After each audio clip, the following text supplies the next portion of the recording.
All right, today we're going to tackle a really fascinating psychological puzzle. It comes from this short, but honestly pretty profound text about human relationships. And it presents this paradox that might just change the way you think about connection itself. So, let's dive right in. Here we go. This is the sentence at the heart of it all. It's from a piece called The Inevitable Necessity of Human Attachment.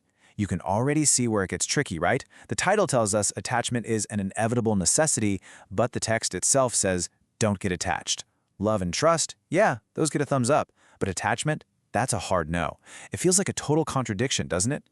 So, that's the big question we're unpacking today. How do we make sense of this? Is attachment something we need, or is it a trap we should avoid? Well, to solve this little puzzle, we have to decode what the author really means. Because the answer, you'll see, lies in understanding that not all connection is created equal. Okay, our first step is to basically become language detectives. See, the key here isn't that the author is confused, it's that they're using these words in a very, very specific way.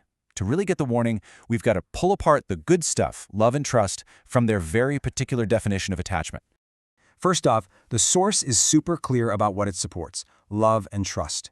And, that makes perfect sense. We all kind of see these as the bedrock of any healthy, thriving relationship. It's all about care, respect, being reliable for each other, having that emotional safety. These are the good building blocks. And this is the real kicker. This gets to the heart of the warning.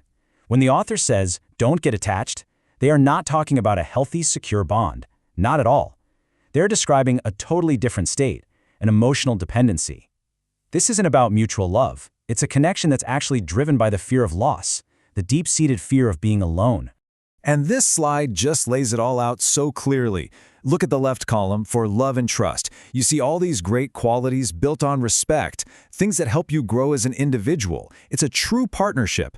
But then you look to the right, under attachment, and the whole dynamic flips. It's based on fear, so it demands you conform, that you don't rock the boat. It ends up stifling your independence. We're talking about two completely different worlds of connection here. So, now that we're clear on that distinction, let's explore why the source gives such a powerful warning. What are the actual dangers of this misguided, fear-based kind of attachment? Well, the consequences are pretty serious. When your connection is rooted in fear, you might start losing your sense of self, changing who you are just to please the other person. And that creates this constant humming anxiety. You're always worried about saying the wrong thing, doing the wrong thing, and being left alone. And the real irony? This fear prevents the very thing you think you have, real deep intimacy. It just creates this cycle where you need the other person not out of love, but just to feel okay. The connection itself becomes conditional. Okay, so now we have the two main pieces of our puzzle: the healthy foundation of love and trust, and that dangerous counterfeit, the fear-based attachment. It's finally time to bring them together and resolve the paradox that we started with. And here it is, the big resolution. The inevitable necessity that the title talks about, that's our fundamental human need for secure connection. We are social creatures. We absolutely need to bond.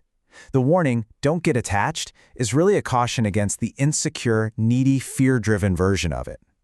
So the author is making this incredibly powerful distinction between what nourishes us and what chains us.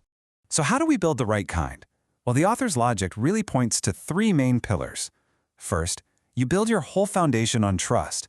Second, you actively nurture that connection with genuine love and respect.